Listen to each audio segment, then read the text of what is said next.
Bom dia a todos. É um prazer começar esse evento aqui no IASP. Em primeiro lugar, agradecer ao Dr. Renato, presidente do IASP, por sediar mais esse evento da Comissão de Estudos de Direito Aduaneiro. Hoje nós vamos tratar de um tema que é a Lei Geral do Comércio Exterior e modernização das aduanas. Vai ser um dia inteiro, um evento que vai ter transmissão online, e é muito importante discutir esse tema nesse momento, porque esse é o momento que nós estamos discutindo no Poder Legislativo, no Congresso Nacional, a redação dessa lei. Nós vamos ter a oportunidade hoje de conversar com grande parte dos autores do projeto, do anteprojeto dessa lei, essa lei que a gente tem uma responsabilidade muito grande sobre ela, porque ela busca repaginar, modernizar uma legislação sexagenária, uma legislação que tem sofrido muitas críticas, evidentemente, por não se adequar mais à nossa realidade atual. Trocando o chapéu, como presidente também do Instituto de Pesquisas em Direito Aduaneiro, é um evento que é o primeiro evento em parceria com o Instituto de Pesquisas em Direito Aduaneiro, o IPDA, né, outro foro de pesquisa, de atuação na área aduaneira, que é uma área que tem crescido cada vez mais, e que também, eu quero dizer que esse evento ele também vai ser registrado no canal do YouTube desse instituto, o IPDA, assim que ele for lançado. Então, eu quero apresentar aqui a professora Renata Sucupira, que está ao meu lado, vice-presidente da Comissão de Direito Marítimo, Portuário e Aduaneiro da OAB de São Paulo, que também apoia esse evento, vice-presidente também do IPDA, do Instituto de Pesquisas em Direito Aduaneiro, e que é uma parceira muito grande na área aduaneira. Acabou de voltar de Buenos Aires, onde foi discutir com os professores de Direito Aduaneiro de Buenos Aires, da Argentina, temas importantes sobre esse tema. Então,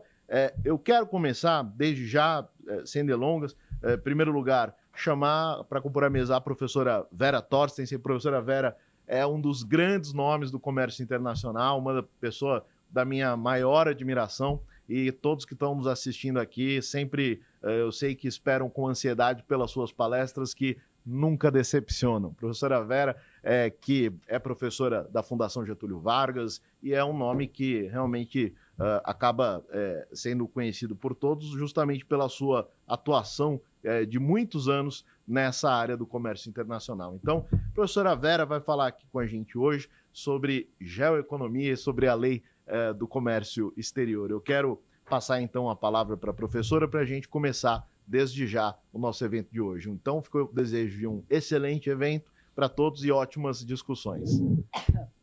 Bom dia, Leonardo. É um prazer estar aqui novamente. Já andei por ela. Não sou advogado, mas eu tenho, de vez em quando, eu passeio por esta sala.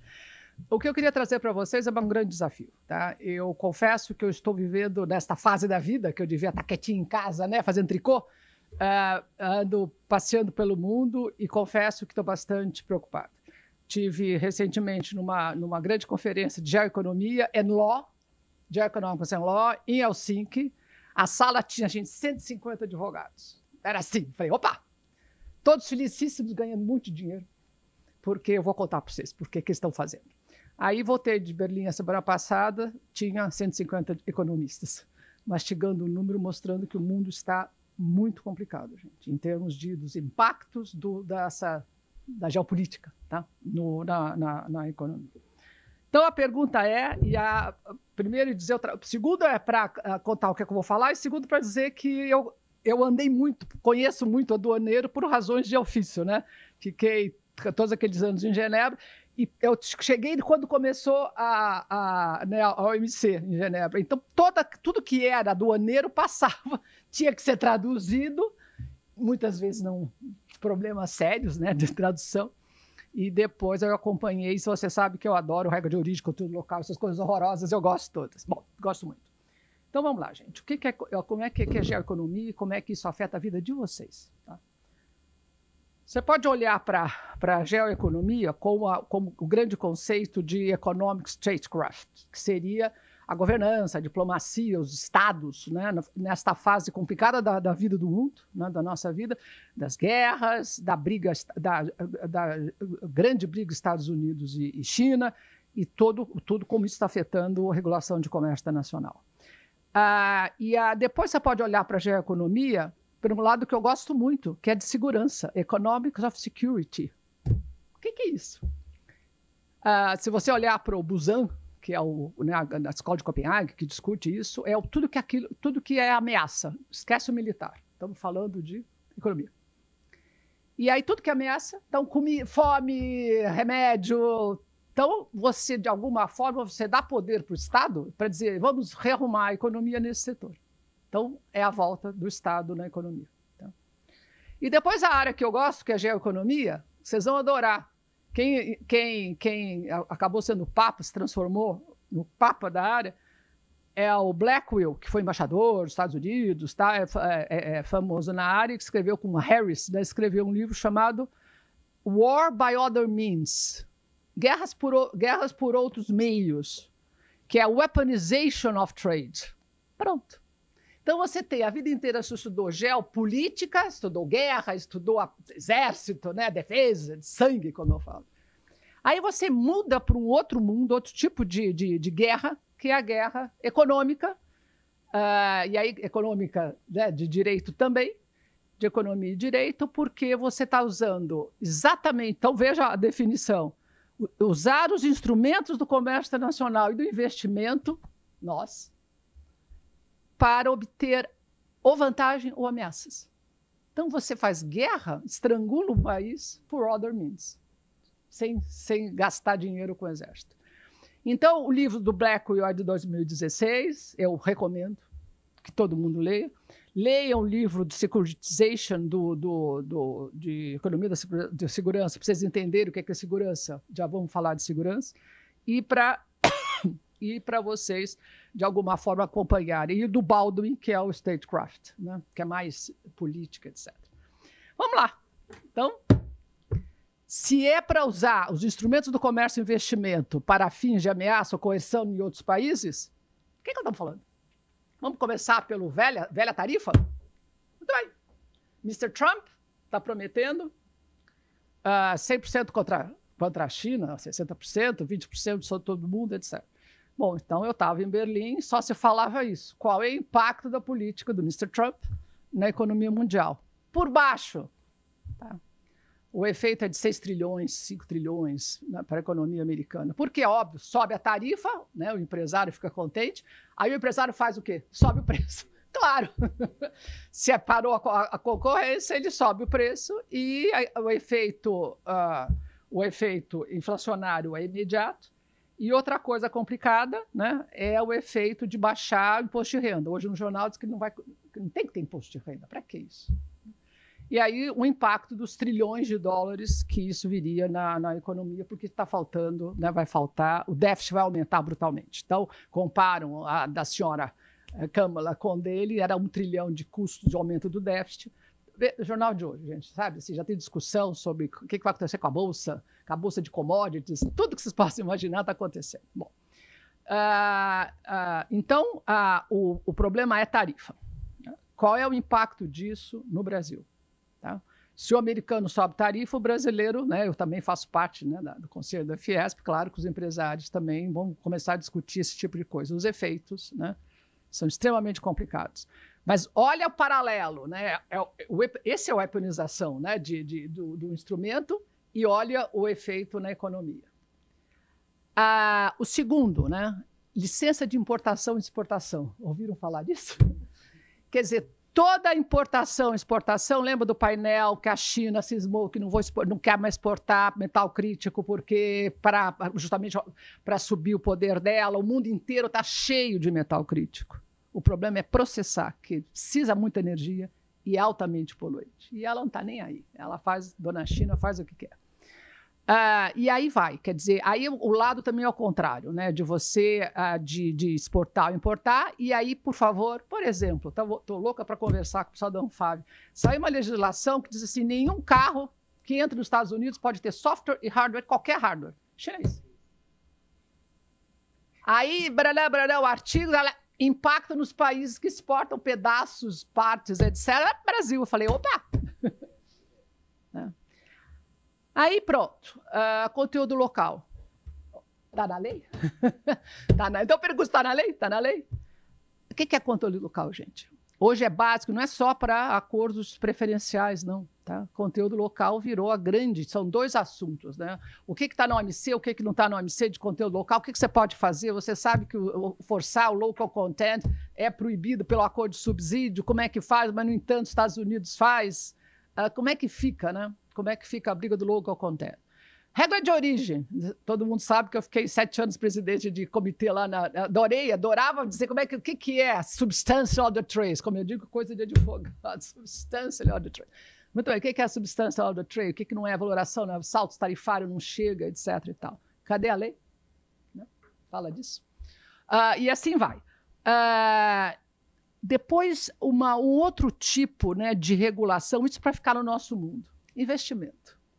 Outra área que os advogados, meus amigos lá de Helsinki, estavam felizes da vida. Você não pode fazer mais nada de investimento por ação, por fundo de pensão, etc., que for fundo de investimento dos Estados Unidos e Europa agora, se não passa pelo famoso screening. Falou em screening aqui no Brasil, eu participei de vários seminários. Uau, escândalo, não! Sinto muito, gente. Eu não me sinto confortável sem saber quem é que está investindo na infraestrutura crítica, quem é que está investindo na geração de energia, transmissão de energia, por favor, saneamento, água, luz, São Paulo, luz. Quer dizer, quem é que está investindo? Isso virou um escândalo de ganhar pão para os advogados que estão trabalhando no mundo inteiro. Tá? Me falaram que tem grandes multinacionais com 3 mil advogados, vendo-se o quê? Se não tem nenhum componentezinho com algum chipzinho, ou se o investimento que está vindo de algum lugar. E aí, consequências, né, disso daí. Por exemplo, para as empresas, o Zé se fala que globalização, que eu falo para meus amigos economistas, bem, então é friendshoring, não importa, regionalizou de novo. E aí você tem certeza. Então, as grandes multinacionais estão fazendo verdadeiras cortinas de firewall.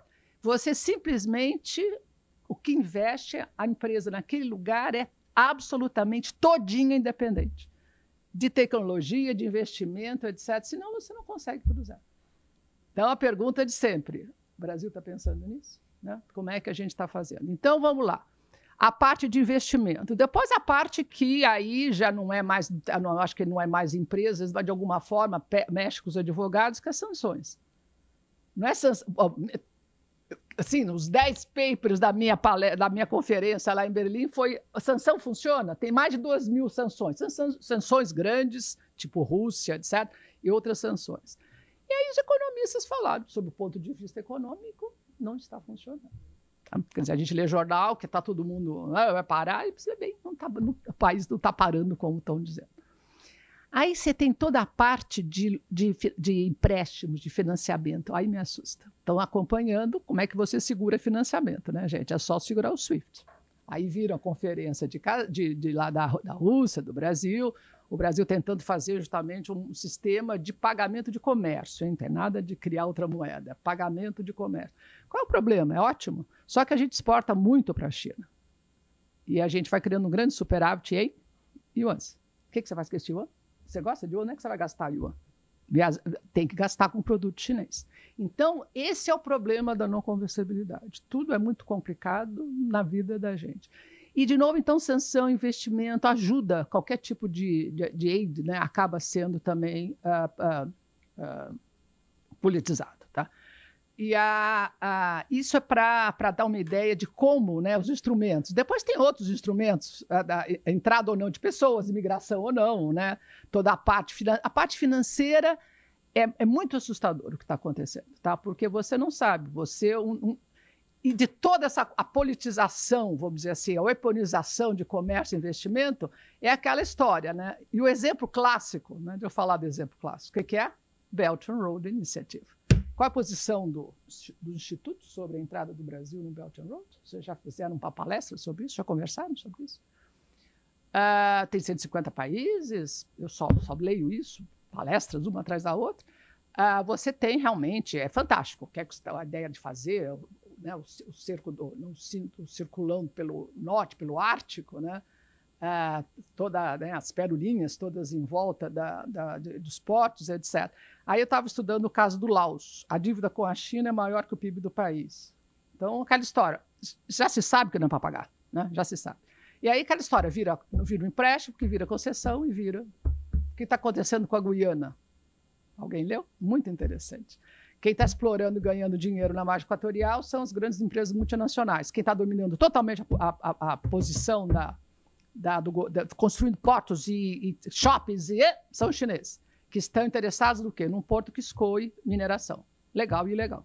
Então, a Guiana hoje vai ser um país riquíssimo, com um nível de exploração de minério brutal. Tá? E, de novo, tudo isso acaba na aduana, gente. Entra, sai, como é que você controla isso daí? Tudo que eu estou falando tem impacto direto na legislação de vocês. Né? O último ponto que eu queria falar, que é fantástico, o que é salvaguarda? O que é security? Fascinante, coisa para o advogado, gente. Então, lá vai. Seguindo o Economics of Security, é você usar a política econômica, o país, em caso de segurança. Né?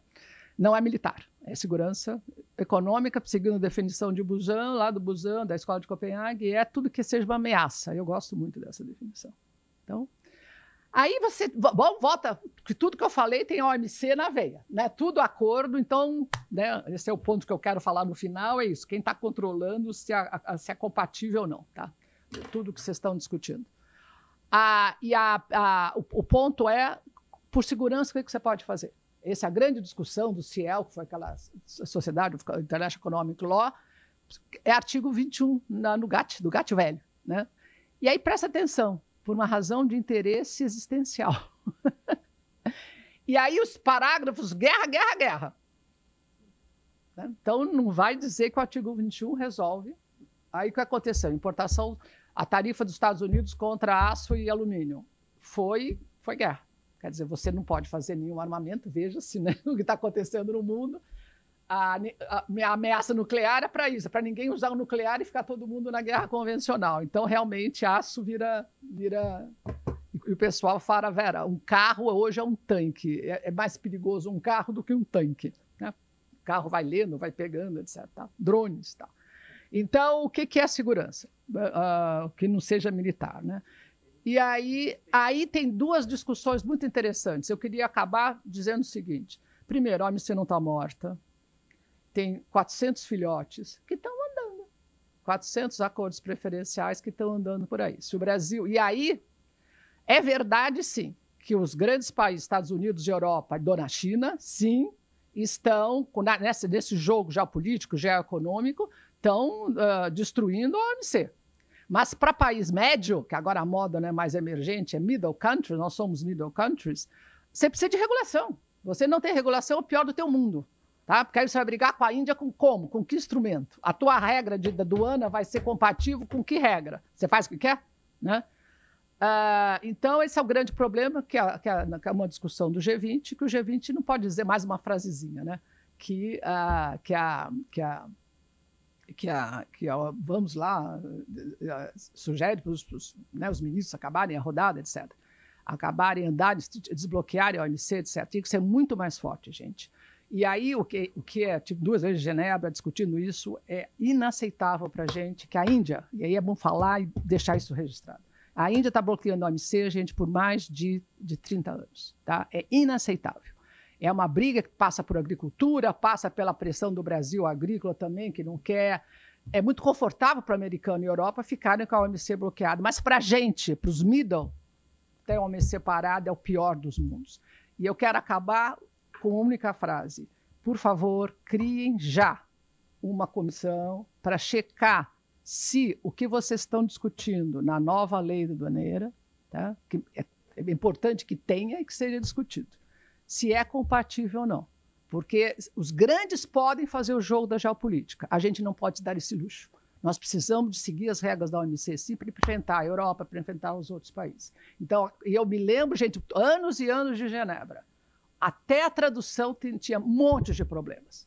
Tá? Na hora que você vai notificar, vai passar para o comitê, etc. E esse é o assunto que é a grande mensagem para vocês. Analise a compatibilidade do que está acontecendo. Vocês estão com vários acordos envolvidos na lei. Obrigadinho. Obrigadinho pela oportunidade. pontualidade é britânica. Britânica. Suíça. Suíça, exato.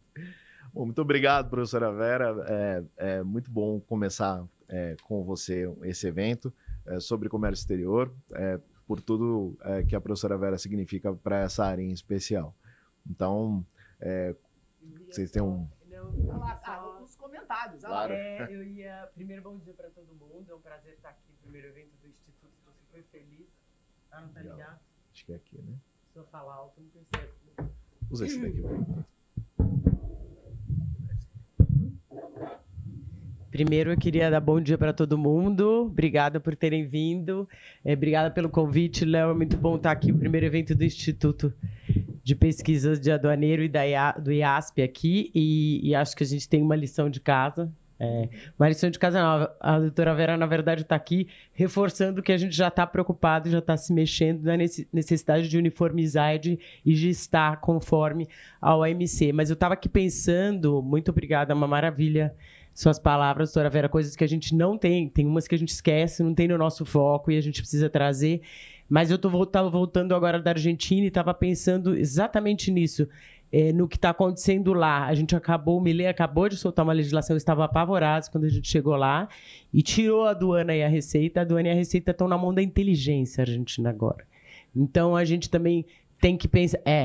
Tá um momento assim, você tira as pessoas que estavam lá e está na Argentina sob a justificativa de redução de custos e de de espremer as contas ali, mas estava todo mundo lá muito preocupado com isso, e a gente vendo isso aqui, geopoliticamente aqui, no Mercosul, e como está a nossa relação com a Argentina. Mas, ao mesmo tempo, eles têm na Constituição deles, dizendo que o tratado e a Constituição são as leis supremas. E a gente aqui tem dificuldade de colocar o tratado acima das leis ordinárias. A gente tem uma legislação de comércio exterior, um decreto, assina todos os acordos e não consegue, nem por isso que a gente precisa que eles estejam reforçados na legislação. A gente precisa garantir que eles estejam lá, porque não dá mais para ser programático, não dá mais para ficar esperando que voluntariamente vá se respeitar isso. Então, eram esses meus comentários, muito obrigada, mas eu queria fazer esse comentário porque veio o argentino na minha cabeça, porque estava uma... Já fico à disposição para a gente conversar um dia, fazer uma reuniãozinha, lógico, e falar muito um pouco mais de geoeconomia, detalhar isso daí, o impacto, e aí sim ver um pouco da compatibilidade. Inclusive vendo as outras comissões, todas as comissões do próprio Código Aduaneiro da Argentina, eles traziam economistas. A gente precisa desse olhar. O olhar jurídico Não é caolho, só, né? Mas ele é caolho, ele tem um olhar, ele tem um foco, e a gente precisa, sim. Muito obrigada. Então, muito obrigado, professora Vera.